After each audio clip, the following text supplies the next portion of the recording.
Guys, welcome back to my channel. तो मैं अपना ईवीएस का रिवीजन स्टार्ट कर दिया है। मेरे नोट्स लगभग कंप्लीट हो गए हैं। वैसे तो मैं रिवाइज एक बार पढ़ चुकी, बट फिर से अब रिवीजन में कर रही हूँ और अब मैं डेली रिवाइज करूँगी। तो मैं सोचा मेरा रिवीजन हो रहा है तो क्यों ना मैं आप लोगों के साथ भी नोट्स को शेयर कर देती हूँ। ये जो मैं प्रिपरेशन कर रही हूँ केवीएस की कर रही हूँ, और बेसिक मेनली तो केवीएस ही है, बट इसमें अगर साइंस भी है इन्वॉल्व, तो जैसे किसी और एग्ज़ाम की प्रिपेयर तो उसमें बीच बीच में साइंस के भी कुछ पार्ट मिलेगा देखने के लिए। और ईवीएस का ये सब्जेक्ट है। तो चलिए वीडियो को हम स्टार्ट करते हैं।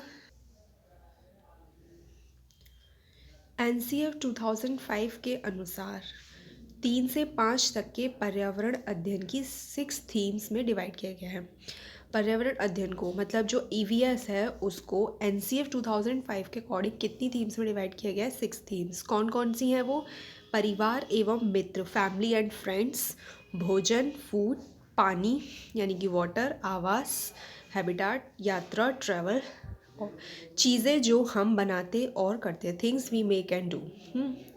परिवार एवं मित्र की ये जो फर्स्ट वाला है इसकी उप थीम है संबंध, रिलेशनशिप्स, कार्य तथा खेल, जानवर, पौधे।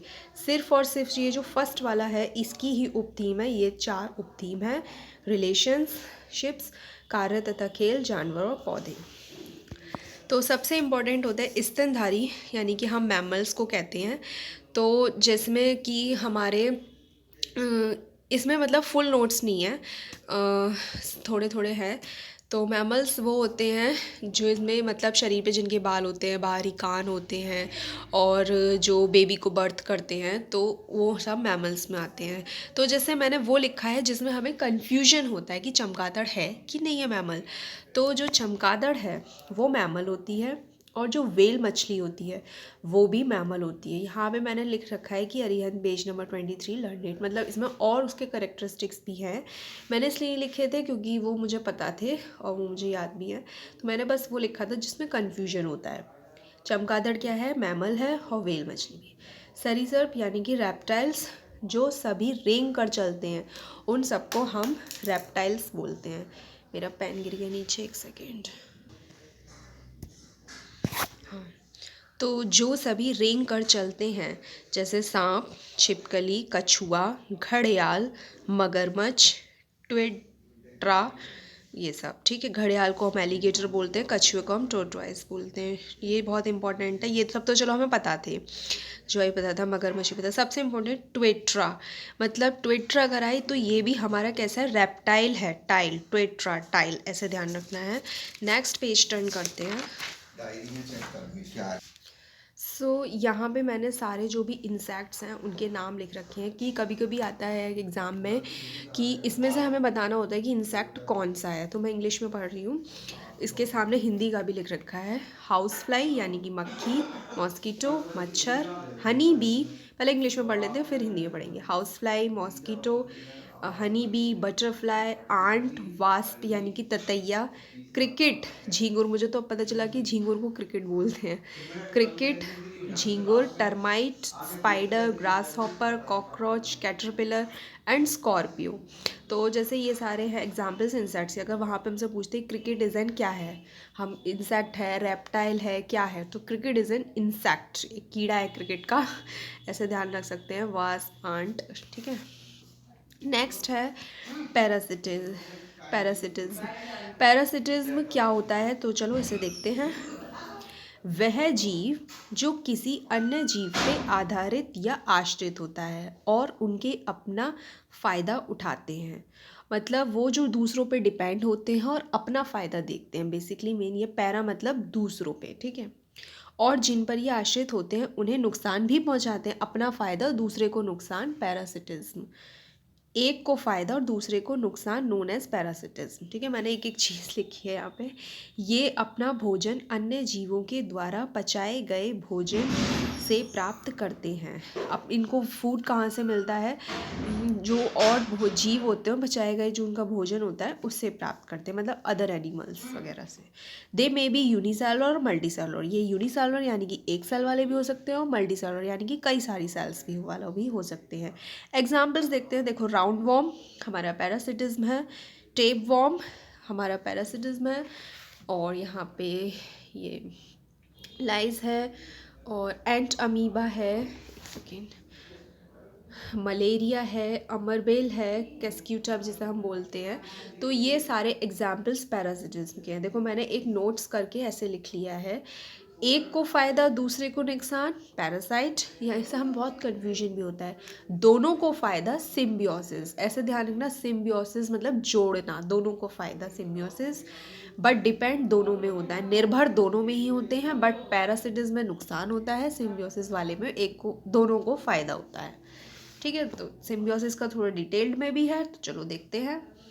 सिम्बियोसिस यानी कि सहजीविता, जब दो जीव या पौधे एक दूसरे पर निर्भर रहते हैं तथा एक दूसरे को लाभ पहुंचाते हैं तो उन्हें सिम्बियोटिक कहते हैं, यानी कि सहजीवी कहते हैं। दो जीव पौधे एक दूसरे पर डिपेंड रहते हैं बट फाइन मतलब प्रॉफिट के लिए, ठीक है, फ़ायदे के लिए, तो हम उसे सिम्बियोटिक जीव कहते हैं। इस प्रकार के संबंध को सहजीवन कहते हैं। पौधों का यह गुण सहजीविता कहलाता है। इनका ये गुण क्या कहलाता है? सिम्बियोटिक गुण कहलाता है।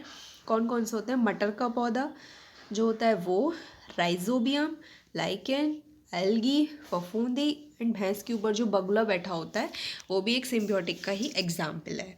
ठीक है, तो मैंने बस इतना ही आज ये किया है, आपको दिखाया है। अब नेक्स्ट में पढ़ेंगे एनिमल, काफ़ी बड़ा है ये टॉपिक, तो अब हम ये अगली बार पढ़ेंगे एनिमल्स वाला टॉपिक, सिर्फ एक ही पढ़ेंगे, या फिर ये भी कर लेते हैं, चलो ये वाला भी कर लेते हैं एनिमल्स वाला, फिर ये जानवरों का शिकार वाला हम बाद में करेंगे। ठीक है, चलो एनिमल्स के बारे में बहुत इंपॉर्टेंट पॉइंट्स हैं ये, और हमें एग्जाम में सच बता रही हूँ इतना कन्फ्यूजन कि एनिमल में होता है नहीं होता है, होता है नहीं होता है।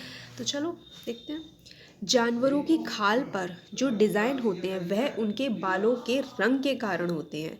ठीक है, बालों का जो रंग होता है उसके कारण होते हैं। दिन में जागने वाले जानवर आमतौर पर कुछ ही रंग देख पाते हैं। जैसे अगर हमारे सामने गाय खड़ी है तो जब वो खड़ी हो आपके सामने तो आप ये सोचना कि ये पता है कुछ ही कलर्स देख सकती है, ये सारे कलर्स नहीं देखते। तो दिन में जागती है वो, तो वो कुछ ही रंग देख पाते हैं।